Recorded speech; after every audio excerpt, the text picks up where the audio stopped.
Hi, welcome to my totally legit new show. My name is Angelina and I'm your host today. Really, every day. It's getting a little bit lonely. But basically, this is our Sunday show where we basically recap all of the K-pop news from throughout the week or major events essentially. Talk a little bit of shit, maybe learn some stuff, who knows. And today we're going to talk about the accusations made towards EXO's Chanyeol and him allegedly cheating on his ex-girlfriend. We also have Rosé from Blackpink, who is seemingly dragged into this. We love bringing Blackpink into everything. And Aespa, in the most humorous way possible, seemingly being accused of plagiarism. And of course, we are going to talk about CL's comeback with her song HWA. So if you're interested in one of these subjects or all of these subjects, this video will be separated into super fancy segments so you can scroll through the time bar and pick exactly what you'd like to see. Or watch the whole thing to help my watch time. Which, by the way, if you would like to support my channel, I have opened up my subscriptions for a very short amount of time, so get in there while you can because I will be closing them soon. You can also like this video, comment on this video, and join my channel memberships, which will be linked in the pinned comment. But yes, let us start with Chanyeol from EXO. So it's really important to start this story off by saying this is all alleged. The original post has since been deleted, so please understand that. So it seems that someone who claims to be his ex-girlfriend has recently come out and stated that they had been dating for 3 years. But she later found out about his infidelity, which she claims he did not deny. She claims that while she was at home, he was out with YouTubers, girl group members, dancers, and so on. So not only do we have cheating accusations against him, but she also kind of exposes that there is a member in EXO that he did not get along with. And she also claims that she has a voice recording of a conversation that she had with him where he seemingly doesn't deny knowing specific girls by name and doesn't really deny cheating on her, expressing that there are more quote-unquote victims. So this obviously doesn't paint him in a very good light. And actually, SM came out and said that they have nothing to say about this. But when you have to come out and say that you have nothing to say about something, it kind of says a lot. Some people are saying that the fact that SM didn't say anything means that it's true, while other people are saying the fact that SM doesn't say anything means that they're really not trying to protect their idols. But it is important to point out that there's a lot of people who looked into the pictures that were posted along with the accusations and are finding a lot of inconsistencies within the pictures, claiming that they were altered. You know, for example, it seems that the logo on his beanie is mirrored, but yet within the same picture, you see writing that isn't mirrored. Or, within a specific picture, you don't see a tattoo, etc. There's a lot of people coming up with a lot of theories that this was actually not true. That also paired with the fact that the original post has since been deleted. It is nowhere to be found on the internet except for people who have re-uploaded it. So on one hand, we have people saying that it's his personal life and it would really make no sense for SM to really stick their noses into this, right? I mean, cheating, objectively is not okay. You can hoe around all you want, but if you're not being honest with people, that is not okay. But for SM to step up in the situation could set a precedent that might not be too good. You wouldn't want companies to really dig into their artists' personal lives more than they already do. So in a sense, it kind of makes sense in my opinion. But then there are also people who are convinced that these rumors are false, right? So under that context, they're really angry at SM because, why wouldn't you step up and protect your idols? Why wouldn't you protect your idols from malicious rumors like this? Especially rumors that can really affect your career, can affect your image and all of that jazz. So that's basically where we're at with this story in terms of the accusations made and SM's response and Chanyeol's lack of response as well. However, I thought this would be a good opportunity to segue into my little segment that I like to call whack ass things I found on Stan Twitter. So yeah, it seems that Rosé from Blackpink has been dragged into this mess. She just keeps on getting into fake dating rumors, and here's basically what happened. There is this edited picture going around, and it looks like Chanyeol and Rosé are being followed by Dispatch. This is the original picture, and then this is the edited picture with Rosé added into it, and as well as the Dispatch logo edited onto it. So this got pretty big, you know, it was spread around a lot, you know, it was trending on Twitter, and I'm not really sure if this started out as a joke. You know, I feel like a lot of these things tend to start off as a joke, you know, you make a funny edit, you share it with your friend, and then it catches wind. Like, it can be so random, because I could make similar pictures, but it really depends on whether or not it catches wind. But yeah, it got pretty big to the point where Dispatch actually had to release a statement about this. And they posted the following picture to their Instagram account. Warning, anyone caught spreading fake images using the Dispatch trademark will be held accountable. And they're basically telling people they are going to take legal action if they see them using their logo to spread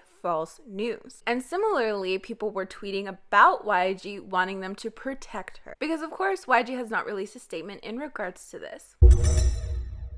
Okay guys, we need to talk about Aespa and their plagiarism claims. I'm not gonna lie, I thought this story was gonna be boring as hell, but then this guy, this photographer, we need to talk about this. So if you've been living under a rock, basically Aespa is SM's new girl group. They're going to be mixing real life members with AI members. And they've recently revealed their teaser pictures, and they're absolutely stunning. You know, they're very purple themed, they're very ethereal, almost otherworldly. So from what I understand, now keep in mind, these are screenshots that I found on Twitter, so there's really no way of me to fact check this myself because these are Instagram stories and they disappear after a while. So, but basically this photographer named Brian posted this to his story, and it shows Aespa's teaser pictures and his own work. But it wasn't like, oh my god guys, SM Entertainment is plagiarizing my hard work. He literally wrote, and I quote, at Aespa Official, this is why I only stan Blackpink. When I tell you I was dying at that comment, if you're outside of the K-pop world, you don't really know K-pop fans very well, saying something like that, you can get away with it. It's funny, it's a joke. But if you're in the K-pop world, like, that is something I would never say, because I know I would get dragged to bits. And it seemed like that was the case with him. You know, he later on clarifies that, like, he's a casual K-pop listener, so I can understand, like, the shock of seeing fans come at him for having said that. But it's super interesting to think about, and I want you guys to really take a minute and ponder this. Are there some things you would have said, like very tame things, you know, nothing like disgusting, but just things in a joking manner that you would have felt comfortable saying before you became a K-pop fan that you know would not slide if you said them now that you're within the fandom, now that you understand how K-pop fans react to things? Because of course, I laughed at it. I thought it was so funny, you know, but if I put myself in the K-pop fan perspective, I'm like, oh, no, sir, you've made a mistake, take it back. But then he went on to clarify the situation. Okay, hello K-pop stans. First of all, I do not know at Aespa Official's music. I'm going to assume, like most K-pop acts, they're immensely talented. I'm a very casual K-pop listener, which means I love Blackpink. I'm not here to be involved in K-pop turf war. It seems like Aespa is about to debut, and I do not want this to hang over these women. I truly wish them a ton of success. So then he goes on to clarify, like, he's not upset at this situation. If anything, he's kind of happy that his work is being seen by people, though he describes it as a bit of a strange thing for a company to do, expressing that this is one of his favorite images. But ultimately, he still would like to talk to the company about it. Now, the way he ends this IG story is actually everything he says. Thirdly, I love the energy all of you put on Twitter, especially when it comes to being politically engaged. We need you more than ever to stick to the neo-Nazi pieces of shit running for re-election. He then says he's going to turn off notifications because it's intense. I believe that. Trust me. But he supports Aespa and their debut. Again, you have to admit, if you're not used to third gen stans, if you say something like that as a public figure, you're going to get dragged. And it's really sad to say because you really cannot joke about this stuff. Like, you just can't. But then again, I could say CL is a really amazing performer and people would be like, why are you bashing Blackpink like that? But yeah, I always say this, if someone recognizes within a work of art their own art, then I think that's definitely valid. Now, whether it constitutes as plagiarism or whether a company would rectify that is definitely another issue. But I'd love to know what you guys think. Do you think it's just that the concept is similar, it's not really plagiarism? Do you think the inspiration is a little bit too much? Let me know in the comments down below. Okay, so now let's move on to a little segment that I like to call Kpop Shenanigans, which is basically fun little things that have happened in K-pop this week. But don't forget, if you would like to suggest some K-pop shenanigans or even suggest some topics for news shows, you can definitely send me a DM over on my Instagram account. ATEEZ have released their Halloween performance for Black Cat. Now, this is not at all what I was expecting. I thought it would just be like a performance, right? It turned out to be like a whole ass music video. One of the members of Turbo actually made an appearance within this, and Turbo is the original group who sang this song, so definitely go check it out. Super spooky vibes. ATEEZ honestly remain one of the most spoiled fandoms. On that note, we of course had a bunch of Halloween themed performances for idols who we're currently promoting, which includes Everglow, Weekly, WeI, and Very Very among others. So definitely let me know in the comments down below which your favorite Halloween performance was. The Mama nominations have been released, and don't you guys worry, I'm definitely going to make a video about who I personally think should win versus who objectively should win. I'm gonna look into every single nomination and just look at it objectively as if I'm not a fan of anyone, just purely based on raw talent who deserves to win. So I hope you guys are excited for that. We also have CL, who has released her music video for HWA. And super important news, on November 30th, she will be releasing her album called Alpha. And I am absolutely beyond excited about this, which brings us to the last part of this video where I'm going to give you guys my thoughts and my review on her song. So first of all, you know how I tell you guys that like I refuse to set alarms? If I organically happen to wake up for something, then I do. I feel like on a normal basis, I do wake up on time for things without forcing myself to. So for her James Corden show, she said it was at 12:37 EST. To be more specific, she said it was at 12:37 a.m. PST/EST, which it didn't really register in my brain that those are not the same thing. So I'm like waiting, it's like 12:37 a.m. and I'm like, where's the performance though? Turns out it was at 3:37 a.m. so I fell asleep. However, I did get to watch her performance video, and then you guys are gonna listen. And then for her proper music video, it came out at midnight and it was like 11:55. I'm like, okay, I got 5 minutes left. I did a few things on my phone, then there was 2 minutes left, and then I woke up 5 hours later. I kind of missed the mark on that.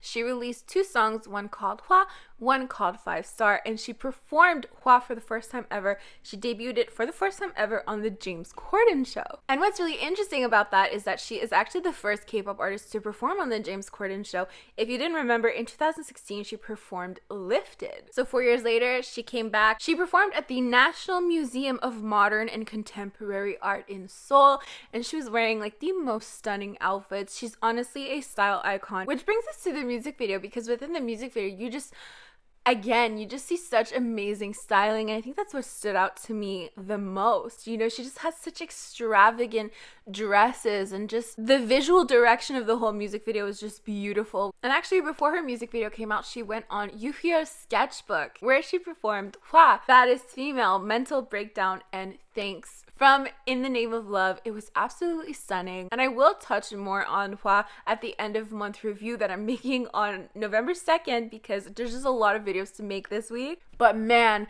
her performances, okay, first of all, Thanks is like a sit down performance, and as I've said so many times, I'm more than happy to just watch my idols sit and sing. If you have like the emotion and the stage presence to back up your voice, that is like... A lot of people just really think of CL as a rapper, right? But she has such an amazing singing voice. She's honestly a really amazing vocalist. So we have her singing like a really soft song to then going on to sing HWA, which I would consider kind of a hybrid performance, right? Because we have those second gen elements of those live vocals, of that second gen energy, but we also see like this hardcore choreography. And you can hear the struggle, you can definitely hear when exactly she stops singing. And I did want to point out, she does this move within HWA that we also see within I Am the Best. And there's also another 21 reference, but you'll have to wait till my end of the month review. So yeah, that is basically it for this video. Thank you so much if you made it this far. My watch time thanks you. Don't forget to like, comment, share, subscribe, and share this video with friends you don't have. You can also join my channel members by clicking the link in the pinned comment, because apparently the join button just disappeared. These are the lovely individuals who help support my channel on a monthly basis. Thank you so much. As for me, I'm gonna get going, but I'll see you guys next time. Bye!